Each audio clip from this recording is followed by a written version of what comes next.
At 06:30 on February 10, 1945, Captain Edwin Hunt stood on the west bank of the River Maas near Gennep, Netherlands, watching German artillery pound the far shore where British engineers were supposed to build a bridge in 48 hours. 24 years old, 8 months since D-Day, 0 bridges built under enemy fire on flooded rivers. The Germans had blown the Schwammenau Dam the previous night. 81,000 acre-feet of water was pouring down the Ruhr Valley into the Maas at a rate that would turn a 300-meter-wide river into a 1,200-meter inland sea within 72 hours. Hunt had commanded 15 Rhino ferries on Gold Beach on the 6th of June, 1944. Those shallow-draft landing craft had put 93,000 vehicles ashore in 4 months. Tanks, guns, half-tracks, 440,000 tons of military stores. The Admiralty had sent him back to England in September with a promotion and new orders. Report to Second Army. Chief Engineer needs a waterman who understands rivers. He had met Lieutenant Constant Lambrechtsen van Ritham in December, a Dutch hydraulics engineer, 38 years old, 20 years with Rijkswaterstaat, the Netherlands government water authority. Lambrechtsen had spent 2 decades studying the Maas, the Rhine, every tributary and floodplain between the German border and the North Sea. He understood water the way Hunt understood boats. Operation Veritable had kicked off 2 days earlier on February 8th. 50,000 men, 500 tanks, the largest British-Canadian offensive since Normandy. The plan was simple. Drive southeast from Nijmegen through the Reichswald forest, clear the Germans from the ground between the Maas and the Rhine, then cross the Rhine itself and take the Ruhr, Germany's industrial heartland. But the plan required bridges. Lots of bridges. And the Germans knew it. Hunt had watched the intelligence reports come in throughout January. German engineers preparing demolitions on every dam upstream. The Schwammenau, the Erftalsperre. 5 dams total controlling the headwaters of the Ruhr River, which fed into the Maas downstream. American forces were fighting through the Hürtgen forest, trying to capture the dams before the Germans could destroy them. They had failed. The 78th Infantry Division had finally taken the Schwammenau Dam on February 9th. But German sappers had blown the discharge valves and jammed the gates open before retreating. The reservoir was emptying at maximum flow. An 18-foot water was crashing down the Ruhr Valley. Within hours, it would reach the Maas. British 30th Corps needed to cross the Maas at Gennep. The 51st Highland Division had just liberated the town after 2 days of house-to-house fighting. 1,200 buildings, most of them rubble. The Germans had blown the permanent bridge on their way out. They had also blown the railway bridge. Both spans lay twisted in the current. Brigadier Campbell, chief engineer of Second Army, had visited Hunt and Lambrechtsen on January 30th. He had spread maps across a table in a farmhouse south of Nijmegen. The Maas was normally 300 meters wide at Gennep. Lambrechtsen had studied rainfall data, snowmelt projections, upstream reservoir capacities. He had calculated flood predictions going back to December, when planning for Veritable had begun. The Dutch engineer had told Campbell the river would be 1,200 meters wide by mid-February, maybe wider. The floodplain would be under 3 to 4 feet of water. Standard Bailey Bridge sections would not work. They needed something that could float, something that could adjust to changing water levels, something that could span over a kilometer of moving water. Campbell had stared at the numbers. 1,200 meters. 4,000 feet. No one had ever built a floating Bailey Bridge longer than 600 meters. Not in this war. Not in any war. If you want to see how Hunt and Lambrechtsen solved the impossible problem of bridging a flooded river under fire, please hit that like button. It helps us share more forgotten stories from World War II. Subscribe if you haven't already.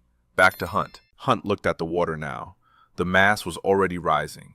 He could see the current picking up speed, debris flowing past, tree branches, sections of fence. A dead cow tumbled in the brown water. Montgomery needed this bridge. Operation Veritable was stalled. The 51st Highland was across the river in Gennep, but they could not advance without armor and artillery. The Canadians were bogged down in the Reichswald. German resistance was fiercer than intelligence had predicted. The entire operation depended on getting heavy equipment across the Maas. Hunt had 48 hours to build the longest floating bridge in military history, in a flood, under German artillery, with a Dutch engineer he had known for 6 weeks.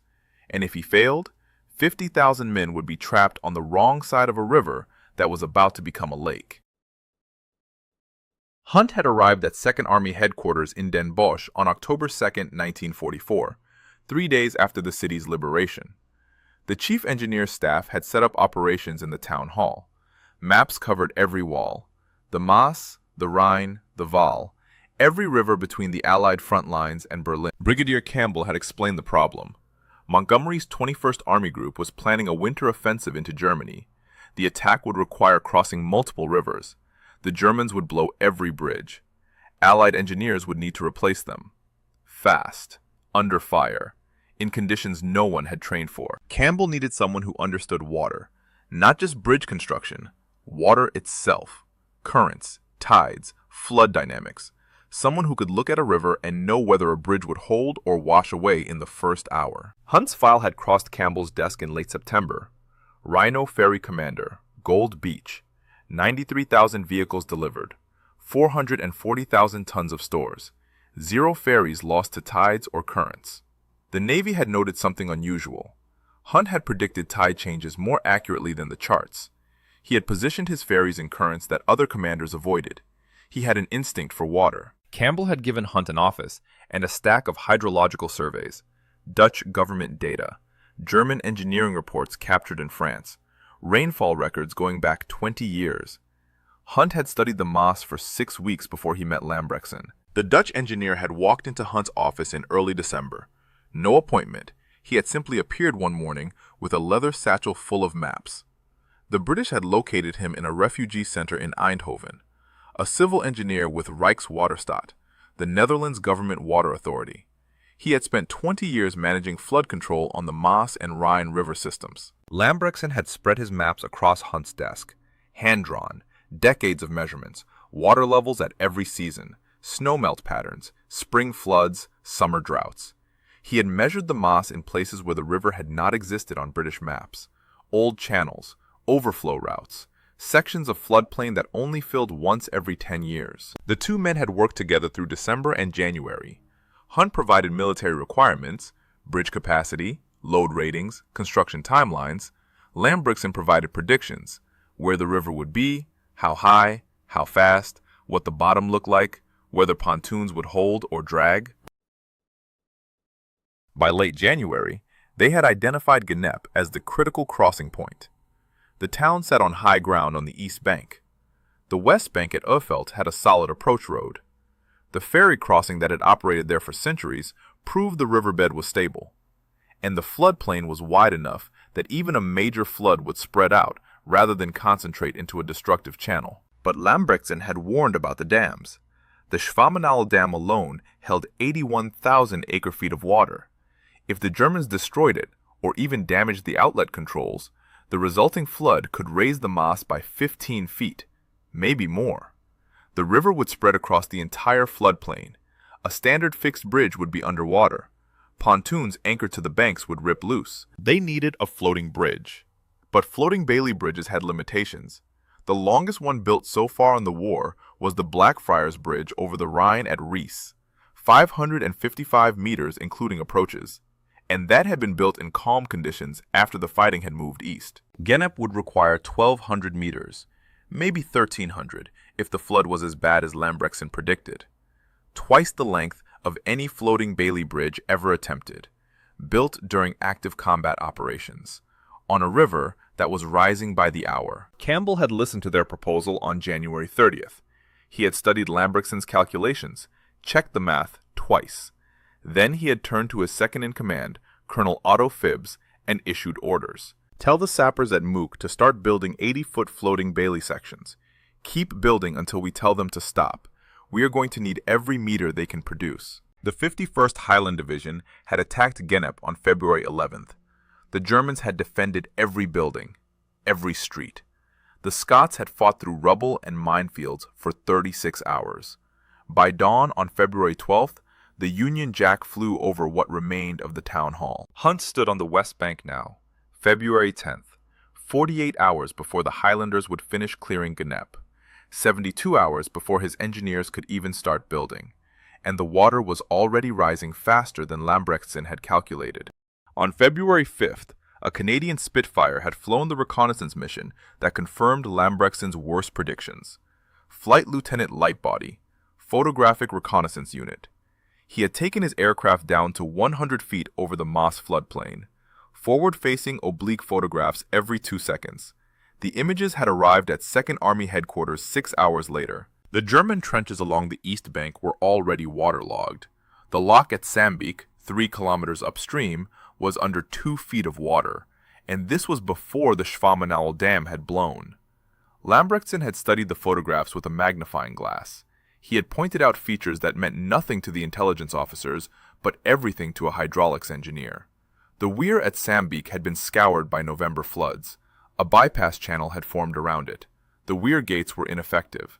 The Germans could not manipulate water levels even if they wanted to. That was good news and bad news. Good because it meant the flood would be predictable. Bad because it meant nothing would slow the water coming downstream from the Rohr Valley. Hunt had requisitioned 140 lorries on February 8th. The 7th Army Troops engineers had been building Bailey Bridge sections at a depot near Mook since early February. 80-foot floating sections, 6 rows of 30 pontoon units joined together. Each section weighed 11 tons.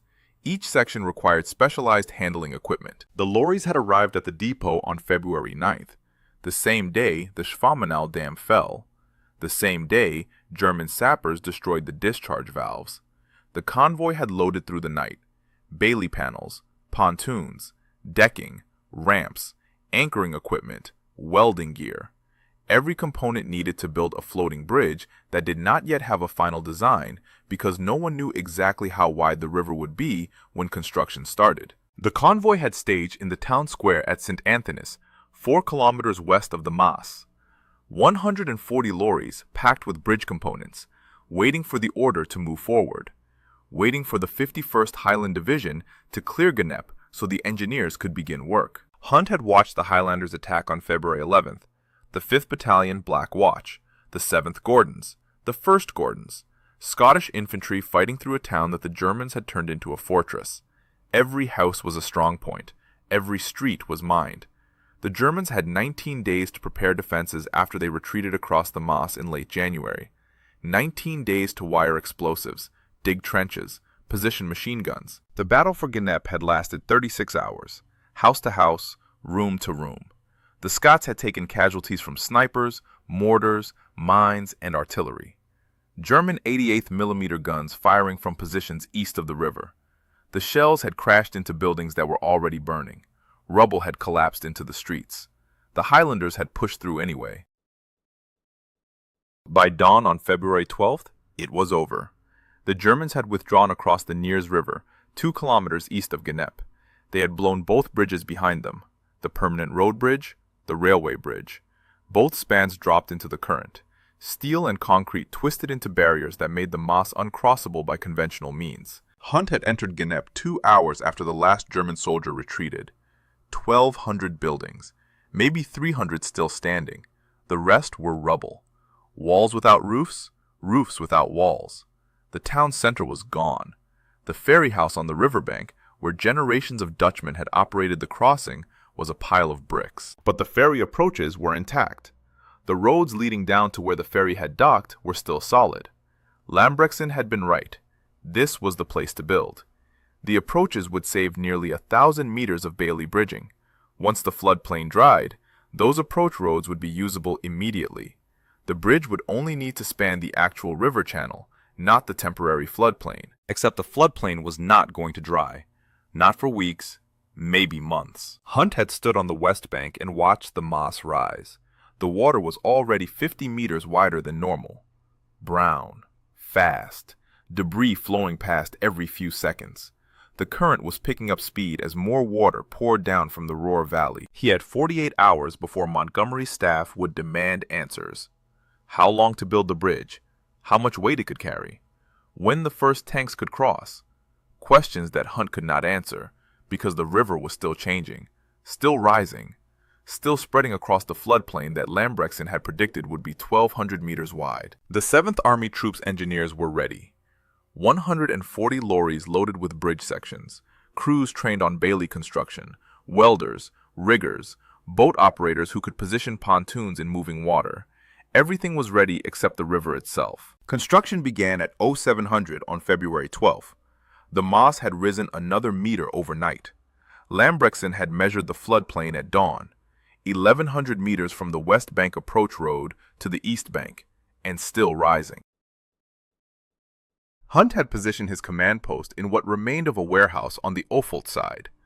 The building had no roof, but 3 walls were standing, enough shelter to spread maps and protect radio equipment from the rain that had started falling at 0400. Cold rain. February in the Netherlands. Mud everywhere. The 7th Army Troops engineers had moved forward from St. Anthonis before sunrise. 140 lorries rolling through the dark. They had staged along the approach road. Crews had begun unloading bridge sections immediately. Each 80-foot section required 6 men to maneuver. 11 tons of steel panels in pontoon boxes. The sections had to be assembled on dry ground, then floated into position. The plan was to build from both banks simultaneously. 2 construction crews, one working east from Ophelt, one working west from Gennep. They would meet in the middle.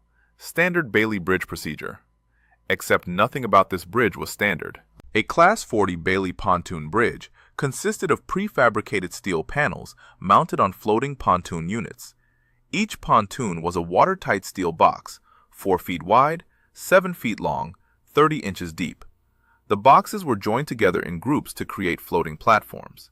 The bridge deck sat on top of the platforms.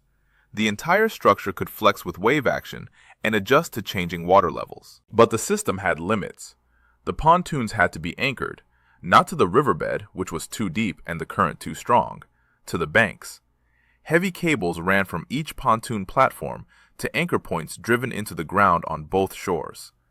The cables allowed the bridge to rise and fall with the water level while preventing it from washing downstream. At 1,100 meters, the bridge would require over 100 separate pontoon platforms, over 400 individual pontoon boxes, more than 800 anchor cables, and every cable had to be precisely tensioned. Too loose and the bridge would sag or drift. Too tight and the cables would snap when the water level changed. Lambrechtsen had calculated the cable tensions. He had factored in current velocity, water depth, wind load, and the weight of vehicles crossing the bridge. His calculations filled 16 pages of handwritten notes. Hunt had watched him work through the math 3 times, checking, rechecking. The Dutch engineer was betting his reputation that the numbers were right. The first pontoon platform went into the water at 0930 on the Ophelt side. 6 sappers guided it into position using poles and ropes. The current grabbed it immediately. The platform swung downstream. The anchor crew drove stakes into the muddy ground and ran cables. It took 40 minutes to secure one platform. Hunt had done the arithmetic. 100 platforms, 40 minutes each, 4,000 minutes, 66 hours, nearly 3 days just to position the pontoons, and that assumed perfect conditions. No German artillery, no equipment failures, no accidents. The German artillery started at 1000 hours. 88mm guns firing from positions east of the Neers River. The shells screamed overhead and burst along the west bank. Shrapnel sprayed across the approach road. 1 lorry took a direct hit. Bailey panels scattered across the mud. 3 sappers were wounded, 2 seriously. The engineers kept working. They had no choice. Montgomery's entire offensive depended on this bridge. Operation Veritable was stalled in the Reichswald. The 51st Highland Division was isolated in Gennep, with no heavy weapons and dwindling ammunition. The Canadians were taking casualties trying to advance through flooded terrain without armored support. 30th Corps needed tanks across the Maas. Now. By nightfall on February 12th, the engineers had positioned 8 pontoon platforms on the Ophelt side, 6 on the Gennep side, 14 platforms total, roughly 110 meters of bridge, 1/10 of what they needed. The rain intensified after dark. The temperature dropped. The Maas continued rising. Lambrechtsen measured the water level every 2 hours. By midnight, the floodplain was 1,180 meters wide. Hunt calculated they would need 148 pontoon platforms, 50 more than originally planned, and the Germans had found the range. February 13th. The engineers worked through the night. Searchlights powered by generators illuminated the work areas on both banks. The lights made perfect targets for German gunners. Shells fell every 15 minutes, sometimes closer together. The sappers learned to recognize the sound, the whistle of incoming rounds, the flat crack of impact, the whine of shrapnel through the air. 21 platforms in the water by dawn, 30% of the bridge built. But the pace was slowing. The pontoon boxes were harder to maneuver as the platforms extended further into the current. The river was flowing at nearly 6 knots, fast enough to rip a platform loose if the anchor cables were not secured immediately. One platform broke free at 0300. 6 sappers had been guiding it into position when an anchor cable snapped. The platform swung sideways into the current. The men jumped clear. The platform tumbled downstream, end over end, pontoon boxes breaking apart. 11 tons of steel and decking disappeared into the darkness. 200 meters of bridge material gone in 30 seconds. Hunt had requisitioned replacement pontoons from the depot at Mook, but Mook was running low. The entire Second Army was building bridges. The Rhine crossing was weeks away, but preparations were already underway. Every floating Bailey section in the Allied inventory was spoken for. Hunt's bridge was getting what was available, nothing more. Lambrechtsen spent February 13th making new calculations. The river had peaked at 1,190 meters, wider than he had predicted. But the rate of rise was slowing. The Schwammenau reservoir was nearly empty. The flood wave had passed. The Maas would stay at this level for several days, then begin a slow decline as the upstream flow decreased. That was the good news. The bad news was the wind. Weather forecasts predicted strong winds from the northwest starting February 15th. Winds across a kilometer of open water would create waves. Waves would stress the pontoon platforms. Waves would make it nearly impossible to position the final sections in the middle of the river where the current was strongest. The engineers had a window, 48 hours, maybe 60. They had to complete the bridge before the wind arrived. After that, construction would become too dangerous. Platforms could break loose. Cables could snap. Men could drown in water cold enough to kill in minutes. Hunt pushed the crews harder. 12-hour shifts became 18-hour shifts. Sappers worked until they could barely stand. Then they worked longer. Hot food arrived from field kitchens every 6 hours. Tea, stew, bread. The men ate standing up, ate while walking, ate while driving anchor stakes into frozen mud. German artillery increased on February 14th. The guns were firing from multiple positions now, not just from east of the Nears, from north of Genep, from south near Ottersum. The Germans had observers spotting for the guns.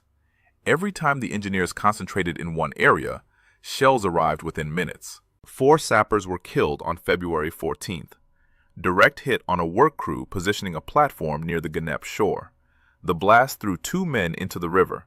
The current took them before anyone could react. 2 others died instantly from shrapnel. The crew kept working. They secured the platform, moved to the next one. By nightfall on February 14th, 61 platforms were in the water. Roughly half the bridge was complete. But the engineers were exhausted. Injuries were mounting. Frostbite, trench foot, cuts and bruises from handling steel panels in the dark.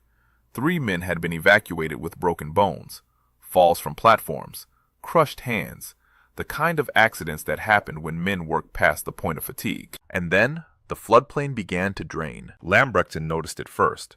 The water level was dropping. Not much, 2 centimeters per hour, but dropping. The flood wave had passed completely. The river was returning to normal flow levels, which meant the pontoon platforms that had been positioned in 3 feet of water yesterday were now in 2 feet of water. The cables were too tight. The platforms could not adjust. Crews had to go back and retension every cable, every platform. 61 platforms, 8 cables per platform, 488 cables. The work that should have been moving forward was now moving backward. Hunt calculated the delay. 6 hours minimum, maybe 8. 6 hours they did not have. And the wind was coming. The engineers worked through February 15th, retensioning cables. Every platform had to be adjusted as the water level dropped. The work was technical, precise. A cable too loose would allow the platform to drift.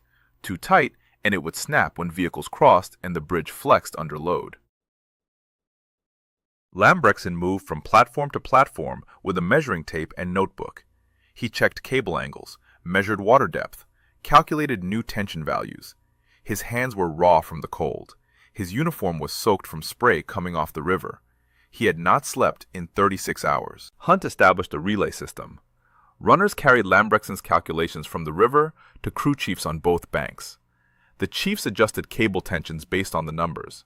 No guesswork, no approximations. Every cable tensioned exactly to specification. It was slow, methodical, and it was costing them hours they could not afford. The wind arrived at 1400 hours on February 15th. Northwest winds, exactly as forecast, 20 kilometers per hour initially, building to 30 by nightfall. Waves formed across the open water, half-meter swells rolling from the Ophelt side toward Genep. The pontoon platform started moving, rising and falling, flexing against the anchor cables. 3 cables snapped between 1400 and 1600 hours. The platforms did not break loose, but they shifted position. Crews had to re-anchor them. More delays, more time lost. German observers spotted the activity. Artillery fire intensified. The Germans understood what the British were building. A bridge this long could only mean one thing. Montgomery was preparing to move armor across the Maas. The Germans threw everything available at the construction site: 88mm guns, 105mm howitzers, mortars. 7 sappers were wounded on February 15th, 2 killed. A mortar round landed directly on a work crew near the center of the river. The blast knocked 4 men off a platform into the water. 2 were pulled out immediately. 1 drowned before rescuers could reach him. His body was recovered 3 hours later, 200 meters downstream. But the bridge was growing. 78 platforms by nightfall on February 15th. 89 platforms by dawn on February 16th. The two halves were approaching each other. The Ophelt side had extended 540 meters into the river. The Genep side had reached 490 meters. 50 meters of open water remained between them. This was the most dangerous phase. The final platforms had to be positioned in the deepest, fastest part of the channel. The current was strongest here. 7 knots. Strong enough to pull a man under in seconds. Strong enough to drag a pontoon platform downstream if the anchor crew was not perfectly coordinated. Hunt brought in his best crews for the final section. Sappers who had been working since February 12th, men who could position a platform in the dark, who could drive anchor stakes into frozen ground while standing waist-deep in moving water, who could splice a snapped cable under fire. The gap closed on February 17th, platform by platform. The Ophelt crew pushed east. The Genep crew pushed west. 40 meters, 30 meters, 20 meters. German artillery fell continuously. Shells burst in the water, on the platforms, along both banks. The engineers ignored it. They had a job. They were going to finish it. At 16:45 on February 17th, the final platform was positioned. Sappers from both sides met in the middle of the River Maas. They connected the last Bailey panels, bolted them into place, laid the final sections of decking. The bridge was complete. 1,190 meters, 3,904 feet, the longest floating Bailey bridge built during World War II. But it was isolated. The floodplain on both sides was still under 2 feet of water. The approach roads ended at the riverbank. Tanks could not reach the bridge. Vehicles could not cross. The engineers had built a bridge to nowhere. They had 72 hours to build causeways across the flooded ground. 72 hours before Montgomery's staff would demand results. And the Germans were not finished yet. The causeway construction began immediately. The floodplain was drying, but too slowly. 2 feet of standing water covered the ground between the solid approach roads and the riverbanks where the bridge began. Vehicles could not drive through water that deep. They would bog down in mud. Engines would flood.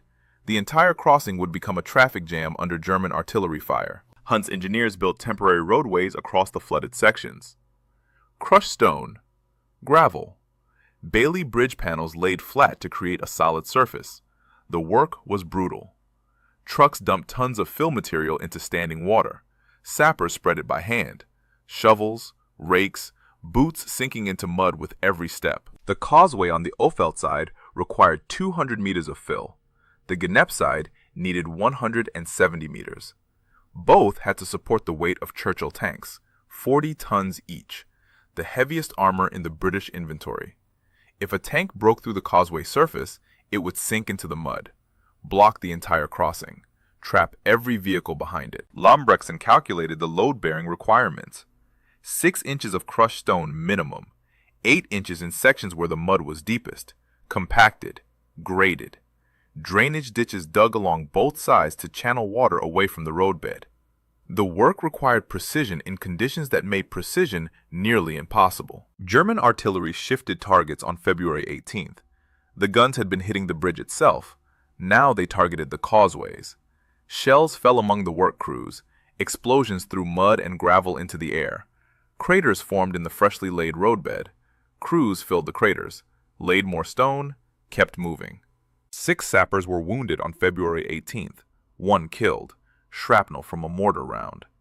The medical teams evacuated casualties across the half-finished causeway. Stretchers carried through ankle-deep water. The wounded loaded into ambulances that drove back toward the field hospital at Boxmeer. By nightfall on February 18th, the causeways were 70% complete. But the bridge had not been tested. No vehicles had crossed. No one knew if the pontoon platforms would hold under the weight of armor. No one knew if the cables would snap, if the bridge would flex too much and break apart, if the current would drag the entire structure downstream. Hunt ordered a test crossing at 0800 on February 19th. A single jeep, light vehicle, 4 men. If the jeep made it across, they would try heavier vehicles, lorries, artillery pieces, eventually tanks. But first, the jeep. The vehicle entered the bridge from the Ohlfeld side at 0815. The driver moved slowly, 10 kilometers per hour. The bridge deck swayed under the weight. The pontoon platforms rose and fell with the motion. Cables creaked. Steel panels groaned. The jeep continued. 50 meters, 100 meters, 200 meters. German artillery opened fire at 0820. Shells fell around the bridge. Geysers of water erupted along both sides. The jeep did not stop. The driver maintained speed, steady, controlled. The vehicle reached the halfway point, kept going. The Gnep side was visible ahead. 300 meters, 200 meters, 100 meters. The jeep rolled off the bridge onto the Gnep causeway at 0832. 17 minutes to cross 1,190 meters. The bridge had held. The test was successful. Hunt immediately ordered heavier vehicles forward. A 3-ton lorry crossed at 0900, then a 5-ton lorry, then a universal carrier. Each vehicle stressed the bridge more than the last. Each crossing proved the structure could handle the load. By noon on February 19th, 20 vehicles had crossed. By nightfall, over 100. The bridge was operational, but it was not open, not officially. Montgomery wanted to see it first. Churchill wanted to see it. The Prime Minister and the Field Marshal were coming to Gnep. They would inspect the longest Bailey Bridge built during the war. They would watch the first tanks cross, and if the bridge failed with Churchill standing on it, the entire operation would become a disaster that no amount of engineering success could overcome. The dignitaries were scheduled to arrive on February 21st. Hunt had 48 hours to guarantee the bridge would not collapse under the weight of 50 Churchill tanks crossing simultaneously while the Prime Minister of Great Britain watched from the West Bank. February 20th, the final preparations. Hunt inspected every pontoon platform, every cable, every anchor point. Lambrechtsen remeasured water levels.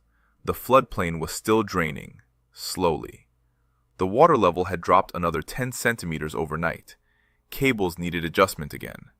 The crews worked through the morning. The first heavy armor crossed at 1400 hours. A troop of Churchill tanks, 4 vehicles, each weighing 40 tons. The tanks entered the bridge single file, 30 meters between vehicles, standard crossing procedure. The bridge deck sagged under the weight. The pontoon platform sank lower in the water, but the structure held. More tanks followed. The 7th Armored Division, the Guards Armored Division. By nightfall on February 20th, over 200 vehicles had crossed the Maas at Gnep. Tanks, self-propelled guns, ammunition carriers. The bridge handled every load. The cables held. The pontoons stayed afloat. Winston Churchill arrived at 1100 hours on February 21st. Field Marshal Montgomery accompanied him. Also present were Field Marshal Alan Brooke, Chief of the Imperial General Staff, and Lieutenant General Miles Dempsey, Commander of British Second Army. The senior leadership of the British war effort, standing on the west bank of the Maas, watching tanks roll across a bridge that had not existed 9 days earlier. Hunt and Lambrechtsen stood with the dignitaries. Neither man had slept in over 60 hours. Both were covered in mud. Churchill spoke briefly with Hunt, asked about the construction timeline, asked about casualties. Hunt reported 8 sappers killed, 23 wounded. The Prime Minister nodded, looked at the bridge stretching across the river, said it was magnificent work. Montgomery walked part way across the bridge. He inspected the pontoon platforms, examined the cable anchoring system, watched a Churchill tank pass within meters of where he stood. The entire structure swayed under the weight, but remained stable. Montgomery returned to the West Bank. He told Hunt the bridge had saved Operation Veritable. The 7th Army Troops engineers had built 1,190 meters of floating Bailey Bridge in 8 days. Under fire, in flood conditions, with a river that changed level every few hours. The previous record for a floating Bailey Bridge was 555 meters.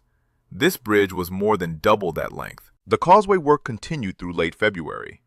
Engineers extended and improved the approaches as the floodplain dried. By March 1st, the bridge could handle continuous traffic. Tanks crossed day and night, trucks, artillery, ammunition convoys, every vehicle supporting Montgomery's advance toward the Rhine. Operation Veritable concluded on March 11th. The Germans had been pushed back across the Rhine, the West Bank was secure. Montgomery began planning the Rhine crossing itself. Operation Plunder. The assault would launch on March 23rd, and it would succeed largely because Montgomery could concentrate his forces, because he could move armor quickly, because bridges like the one at Gennep had kept his offensive moving. The Gennep Bridge remained in service until well after the war ended. A permanent bridge was not completed until 1955. For 10 years, the Bailey Bridge carried traffic across the Maas, civilian vehicles, reconstruction equipment, the materials that rebuilt the Netherlands. The bridge that had been built for war became a tool for peace. Hunt was promoted to major. He returned to England after VE Day, went back to the Thames, became a waterman again, taught navigation and rivercraft at City and East London College until 1985. He was appointed Queen's Barge Master in 1978. He died in July 2022 at age 102. Lambrechtsen returned to Rijkswaterstaat after the liberation, spent the next 2 decades rebuilding the Dutch water management system that the war had destroyed. The dikes, the locks, the flood control systems that protected the Netherlands from the sea. A memorial was unveiled at Gennep on May 11, 2022. Hunt attended. Age 102. He stood at the site where the bridge had been built 77 years earlier, where 8 men had died building a bridge that helped end the war, where he and a Dutch engineer had solved an impossible problem with mathematics, steel, and determination. If this story moved you the way it moved us, do me a favor, hit that like button. Every single like tells YouTube to show this story to more people. Hit subscribe and turn on notifications. We're rescuing forgotten stories from dusty archives every single day. Stories about engineers who saved thousands with floating pontoons and hydraulics calculations. Real people, real heroism. Drop a comment right now and tell us where you're watching from. Are you watching from the United States, United Kingdom, Canada, Australia? Our community stretches across the entire world. You're not just a viewer, you're part of keeping these memories alive. Tell us your location. Tell us if someone in your family served. Just let us know you're here. Thank you for watching, and thank you for making sure Hunt and Lambrechtsen don't disappear into silence. These men deserve to be remembered, and you're helping make that happen.